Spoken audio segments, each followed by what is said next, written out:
नमस्कार दोस्तों, आज है 29 मार्च 2024। 29 मार्च और 28 मार्च से जितने भी करंट अफेयर्स के महत्वपूर्ण क्वेश्चन बन सकते हैं, उस सभी पर डिस्कस करेंगे।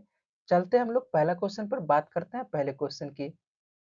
पहला क्वेश्चन है, कौन सा खाड़ी देश पहली बार मिस यूनिवर्स प्रतियोगिता में भाग लेगा? ये कौन सा देश है? सऊदी अरब है। सऊदी अरब के बारे में बात कर लेते हैं तो इसकी राजधानी क्या है? रियाद है। जबकि यहाँ मुद्रा जो चलती है, रियाल मुद्रा चलती है।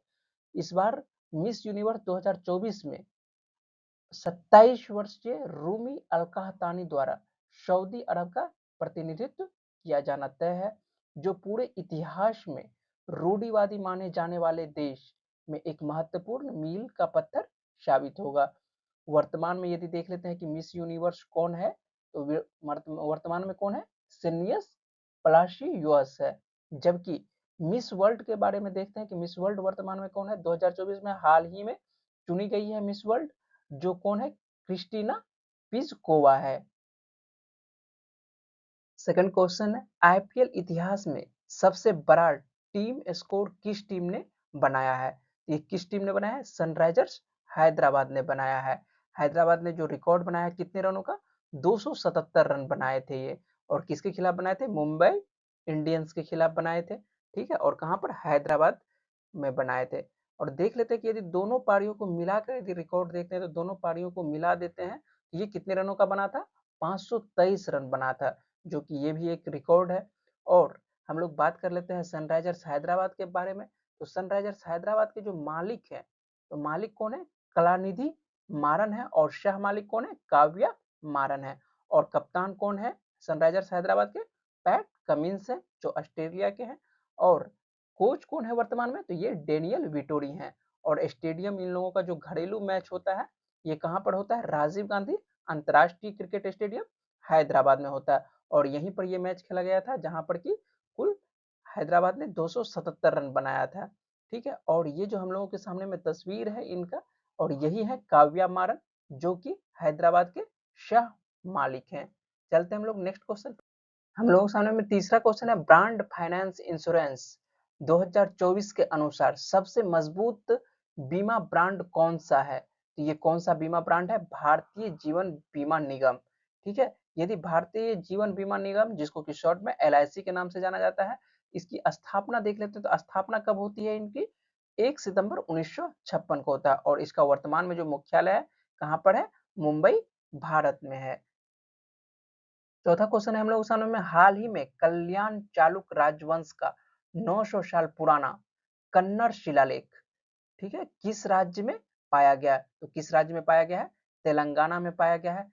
देख लेते हैं कि कल्याण चालुक्य का कुछ महत्वपूर्ण तथ्य देख लेते हैं। तो कल्याणी चालुक्य का जो है किस राजवंश से संबंधित है? तो ये किस राजवंश से संबंधित है? कन्नडिगा राजवंश से संबंधित है। और इनकी राजधानी के बारे में बात करते हैं तो राजधानी क्या नाम था? कल्याणी नाम था राजधानी का। जबकि ये वर्तमान में यदि देखते हैं कि ये वर्तमान में कहाँ पर है अवस्थित है, ये कर्नाटक के बीदर जिला में वर्तमान में अवस्थित है। और यदि देखते हैं कि कल्याणी चालुक्य की स्थापना किसके द्वारा की गई थी, तो किसके द्वारा स्थापना की गई थी? स्थापना तैलप द्वितीय के द्वारा की गई थी। चलते हम लोग नेक्स्ट क्वेश्चन पर। पांचवा क्वेश्चन है, निम्बू पदम दार्चा सड़क मार्ग किन दो राज्यों को जोड़ती है? तो किन दो राज्यों को जोड़ती है? लद्दाख और हिमाचल प्रदेश को जोड़ती है। और इस सड़क के बारे में हम लोग कुछ विशेषता इस सड़क के बारे में देख लेते हैं। तो बॉर्डर रोड ऑर्गेनाइजेशन ने जनसंपर्क में निम्बू पदम दार्चा रोड का निर्माण पूरा किया है। और यह सड़क जो है 298 किलोमीटर की दूरी तय करती है। और कारगिल लेह राजमार्ग के साथ दार्चा और निम्बू से गुजरे मनाली और लेह के बीच महत्वपूर्ण कड़ी के रूप में काम करती है। चलते हैं हम लोग नेक्स्ट क्वेश्चन पर। छठा क्वेश्चन है, जम्मू कश्मीर और लद्दाख उच्च न्यायालय के अतिरिक्त न्यायाधीश के रूप में किसे नियुक्त किया गया है? तो किसे नियुक्त किया गया है? जस्टिस मोहम्मद यूसुफ वानी को नियुक्त किया गया है। चलते हैं नेक्स्ट क्वेश्चन पर। सातवां क्वेश्चन है, म्यांमार में भारत के नए राजदूत के रूप में किसे नियुक्त किया गया है? तो हाल ही में किसे नियुक्त किया गया है? अभय ठाकुर को नियुक्त किया गया है। आठवां क्वेश्चन है हम लोगों के सामने में, दिव्यांग जनों के लिए चुनाव प्रक्रिया आसान बनाने के लिए कौन सा ऐप लॉन्च किया गया है? ये कौन सा ऐप लॉन्च किया गया है? सक्षम ऐप लॉन्च किया गया है। चलते हैं हम लोग नेक्स्ट क्वेश्चन पर। हम लोगों के सामने में 9 नंबर का क्वेश्चन है, हाल ही में किसे राष्ट्रीय जांच एजेंसी का प्रमुख नियुक्त किया गया है? तो किसे नियुक्त किया गया है? सदानंद वसंत दांती को नियुक्त किया गया है। नेक्स्ट क्वेश्चन है, हाल ही में पैरा पावर लिफ्टिंग विश्व कप में 59 किलोग्राम युवा वर्ग में किसने गोल्ड मेडल जीता? तो ये किसने जीता है? विनय ने जीता है। विनय जो है उत्तर प्रदेश के गोरखपुर के रहने वाले विनय हैं, जो मिस्र में जो चल रहा है para power lifting world cup, उसमें इन्होंने क्या जीता है? गोल्ड मेडल जीता है। चलते हैं हम लोग नेक्स्ट क्वेश्चन पर। हम लोग सामने में 11 नंबर का क्वेश्चन है, एवर रेडी का नया ब्रांड एम्बेसडर किसे नियुक्त किया गया है? तो किसे बनाया गया है नया ब्रांड एम्बेसडर एवर रेडी का? नीरज चोपड़ा को बनाया गया है। नेक्स्ट क्वेश्चन है हम लोगों के सामने में, संघ लोक सेवा आयोग के निदेशक के रूप में किसे नियुक्त किया गया है? तो किसे नियुक्त किया गया? हाल ही में हंसा मिश्रा को नियुक्त किया गया है। और ये जो तस्वीर हम लोगों के सामने में है, यही कौन है? हंसा मिश्रा है। चलते हैं नेक्स्ट क्वेश्चन। 13 नंबर क्वेश्चन है, हाल ही में टाटा कमिंस ने हाइड्रोजन आधारित इंजन बनाने के लिए कारखाने का उद्घाटन कहां पर किया है? तो ये कहां पर किया है? जमशेदपुर में किया है।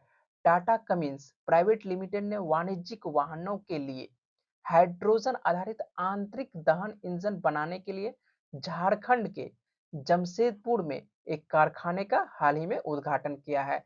चलते हैं नेक्स्ट क्वेश्चन पर। 14 नंबर का क्वेश्चन है, गाम्बिया में भारतीय उच्चायुक्त जो है हाल ही में किसे नियुक्त किया गया है? ये दिनकर अस्थाना को नियुक्त किया गया है। इस तरह आज और कल के जितने भी महत्वपूर्ण करंट अफेयर्स बन सकते थे, उस सभी पर मैंने बातचीत की। इसी तरह के डेली करंट अफेयर्स और जीएस संबंधित जानकारी के लिए मेरे चैनल को सब्सक्राइब और लाइक करें। पीडीएफ आप हमारे टेलीग्राम चैनल से डाउनलोड कर सकते हैं, और टेलीग्राम चैनल का लिंक मैंने इस वीडियो के डिस्क्रिप्शन में दे दिया है। आप इस लिंक पर जाकर टेलीग्राम चैनल को ज्वाइन कर सकते हैं। मेरे से जुड़ने के लिए आप सभी का धन्यवाद। नमस्कार।